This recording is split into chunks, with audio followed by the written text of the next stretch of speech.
안녕하세요, 동꿀레입니다. 플레이 녹화 화면을 보는 것이 재밌겠지만 이론이 선행되어야지 빨리 혼자서 게임을 할 수 있는 수준에 오를 수 있기 때문에 지루하더라도 그림을 보며 설명을 하도록 하겠습니다. 그리고 1탄에서 정정할 내용을 하나 말씀드리겠습니다. 레버를 눌러서 슬롯이 돌아갈 때 정지 버튼을 누르지 않으면 무한히 돌아간다고 말씀드렸는데 아닙니다. 40초 동안 버튼을 누르지 않으면 저절로 멈추게 되고 이 경우 무조건 꽝이 걸리게 됩니다. 제가 우측에 포7바가 뜨면 포도세가 확정이라고 말씀드렸죠. 이 경우에도 남은 버튼을 누르지 않고 40초를 기다리면 그냥 꽝으로 끝납니다.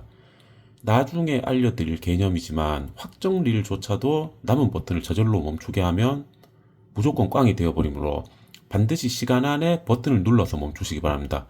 일단 현재 가장 흔하게 볼 수 있는 자그라 6호기 확률입니다.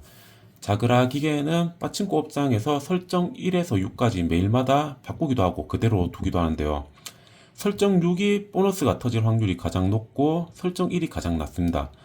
그럼 어떤 기계가 설정 6이고 어떤 기계가 설정 1인지 궁금하실 텐데 이것을 설명하면 이야기가 너무 길어지고 지금 당장은 필요한 것도 아니라서 추후에 기회가 된다면 설명을 드리도록 하겠습니다.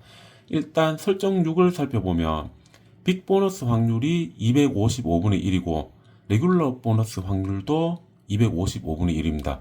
물론 이것은 고고 찬스에 의한 보너스와 고고 찬스 없이 다이렉트로 보너스를 잡은 확률을 합산한 것이고요.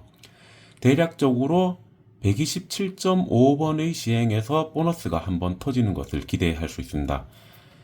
옆에 보시면 기계 할인이란 무엇이냐면 투자 금액 대비 손해와 이익을 나타내는 숫자입니다. 예를 들어 자그라를 맥시멈 베팅으로 100회를 돌리려면 코인이 총 300개가 필요하죠. 물론 그 사이에 8코인짜리 포도 3개나 하마 3마리의 리플레이도 포함이 되겠죠. 리플레이는 그냥 3코인을 얻는다고 계산하시면 됩니다. 코인 300개를 투자해서 100회를 돌렸을 때 보유하게 되는 코인의 기대값이 105.5%라는 것입니다. 애초에 100%는 본인이 가지고 있던 초기 자금이고 5.5%를 딴 거죠. 결국 설정 6에서 100회를 돌리면 코인 300개의 5.5%인 16.5개의 이득을 기대해 볼 수 있다는 말입니다. 물론 이 확률은 100개 정도의 적은 횟수가 아니라 n수가 무한히 큰 정규 분포를 이루었을 때 확률입니다. 그리고 공식을 그대로 대입하면 설정 1인 경우는 오히려 3%를 잃게 되어서 100회당 코인 9개를 잃는다고 볼 수 있습니다. 다음은 코인 개수에 따른 보너스 확률입니다. 코인 1개부터 3개까지 베팅했을 때 각각의 보너스 확률은 다음과 같습니다. 코인 3개 베팅의 경우는 앞선 화면에서 봤던 설정 6에서 1까지의 보너스 확률과 동일합니다. 대충 봐도 코인 3개와 코인 2개의 보너스 확률은 10배 가까이 차이 나고 코인 1개와는 20배 가까이 차이가 납니다. 이것만 봐도 왜 무조건 3코인 베팅, 맥시멈 베팅을 해야 되는지 아시겠죠? 지금부터 본격적으로 메오시를 배워보도록 하겠습니다. 일단 자그라에서 메오시를 배워야 하는 가장 큰 이유는 고고 찬스에서 보너스를 놓치지 않기 위해서입니다. 메오시를 하지 못하면 고고 찬스가 떠도 보너스로 연결하지 못하고 무한히 베팅만 하게 되는 바보짓을 하게 되는데요. 일단 메오시를 하려면 릴의 배열부터 알아야 됩니다. 좌중우 각각의 릴이 총 21칸의 그림으로 구성이 되어 있고 한 바퀴에 대략 0.8초 주기로 돌게 됩니다. 메오시가 가장 쉬운 우측 릴부터 살펴보겠습니다. 전체적으로 종, 하마, 포도, 삐에로가 반복되다가 딱 한 번 서로 붙어 있는 7과 바가 보이죠. 근데 7과 바는 다른 그림보다 가로 길이가 깁니다. 따라서 0.8초에 한 번씩 지나가는 이 긴 그림의 타이밍을 잡아서 버튼을 누르면 화면에 7이나 바를 멈추기가 쉽습니다. 우측 릴의 메오시는 방금 이 개념만 알고 있으면 실전에서 5번 정도 연습하고 금방 터득하실 수 있습니다. 다음은 중간 릴의 메오시입니다. 초심자에게는 중간 릴 메오시는 우측 릴 메오시보다 훨씬 어렵습니다.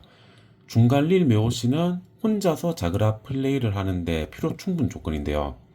중간 릴 메오시를 할 수 있으면 자그라를 혼자서 할 수 있고 자그라를 혼자서 할 수 있다는 말은 중간 릴 메오시를 할 수 있다는 말이기도 합니다.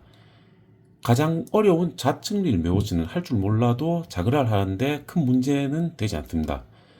일단 중간 릴의 배열을 살펴보면 포도, 체리, 하마, 종이 반복되다가 서로 떨어져 있는 7이 1개, 바가 2개 보입니다. 중간 릴이 어려운 이유가 이것 때문인데요. 0.8초 동안 가로로 긴 그림이 서로 떨어져서 3개나 지나가기 때문에 언뜻 보면 짧은 그림들이 아예 안 보입니다. 중간 릴 묘시는 무조건 7을 노리고 멈춘다는 생각으로 연습해야 됩니다. 바를 노리는 건 의미가 없어요. 왜냐하면 고고 타임 때 중간 릴에는 무조건 7을 세워야 되거든요. 중간 릴을 자세히 노려보면 어느 순간인가 길쭉한 빨간빛이 지나가는 것을 볼 수 있습니다. 그나마 7이 딱 1개밖에 없어서 0.8초마다 한 번씩 지나간다는 것이 큰 위안인데요. 만약 좌측 릴처럼 7이 2개가 있었다면 0.4초마다 한 번씩 지나가 버리기 때문에 동체 시력이 따라가야 힘듭니다. 중간 릴에 7을 잡는 매호시는 며칠 연습을 하셔야 합니다. 저는 직접 찍어온 릴 회전 영상을 보면서 집에서 책상 두드리면서 연습하고 그 다음에 일본 방문 때 터득을 했습니다. 이제 좌측 릴 하나 남았죠.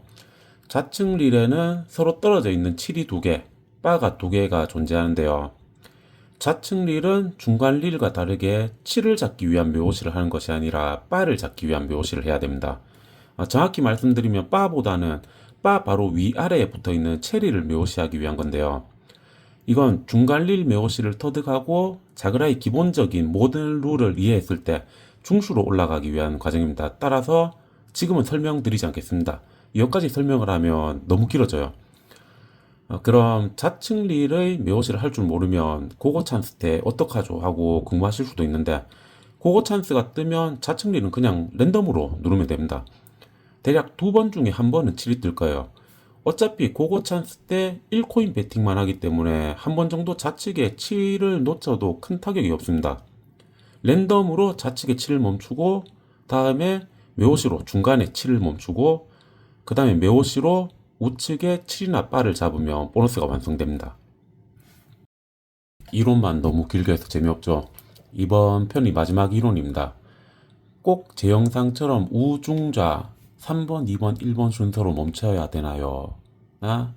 모든 곳에 묘시가 가능하다면서 왜 평소에는 777을 못 잡나요?에 대한 답변입니다.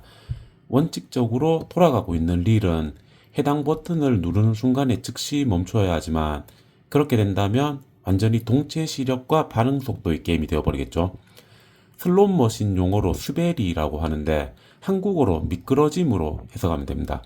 일본 슬롯 머신 규칙상 정지 버튼을 눌렀을 때 해당 화면에서 최대 4칸까지 더 미끄러져도 괜찮다는 규정이 있습니다. 버튼을 누른 순간의 화면에서 4칸까지 더 이동해도 법적으로 문제가 없다는 건데요. 왜 제가 1편의 영상에서 하마 2마리를 이어놓고 마지막 버튼을 누르기 전에 리플레이가 확정이라는 동작을 취했냐 하면, 어느 타이밍에 눌러도 미끄러짐으로 마지막 릴이 하마에서 멈추도록 결정이 되어 있기 때문입니다. 우측 릴에 포7바를 띄운 경우도 마찬가지인데요. 제가 포도3가 확정이라고 했었죠. 우측 릴에 포7바가 정지하게 되면 남은 버튼을 어떻게 눌러도 포도3가 이어지도록 미끄러져서 멈추도록 미리 정해져 있다는 말입니다. 물론 포7바에서 멈추었는데 포도 3개가 이어지지 않는 경우가 있습니다. 이때는 100% 보너스 타임이 됩니다. 이 확정 보너스 타임에 대해서는 다음 편에 다시 말씀을 드릴게요. 따라서 이 미끄러짐 때문에 아무리 집중해서 묘시를 하더라도 다이렉트로 777을 잡을 수가 없는 거죠.